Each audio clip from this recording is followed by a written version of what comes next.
त्रयोदश स्कंद द्वादश अध्याय। उद्धव उवाच। उद्धव कहे जगन्नाथ मते लागिला चंबित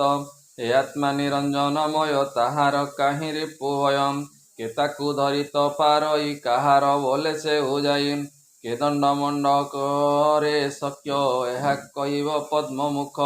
के ताकु रक्षा वा करई ता पाप पुण्य के बुझई के दिव्य आत्मा निराकार देव देहरु बाहारम आपणा सुखे बसी थाई इच्छा होइले एथु जाई तुम्बे बोइल कर्म मत एणु मो बोध नुहे चित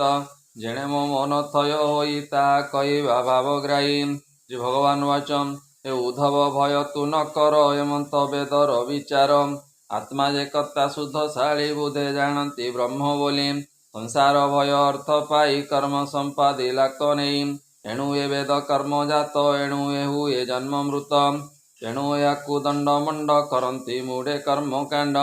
पुराण अष्टादश कई कर्मे प्रवर्ताइले नहीं प्राणी मोहित कर्म जोगे घेनती पुराण को आगे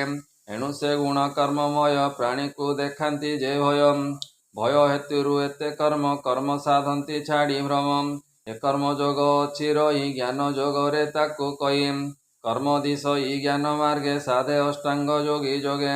एणु तु बुझी दियो मन जेवा निर्गुण ब्रह्म ज्ञानम द्वारका जगन्नाथ दास कृष्ण चरित भक्ति रस मुहि पामर हीन भाई ज्ञान चेतना मोर नाही एडे अज्ञान बुद्धि बोली मणि लोड़ई सिंधु बाली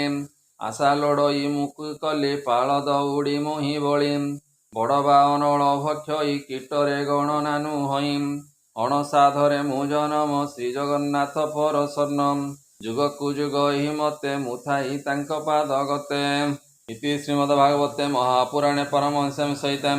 वयासिक्यां त्रयोदश स्कंदे तत्व कर्म कथने नाम द्वादश अध्याय। बोल आनंदे कबार हरि हरि बोल।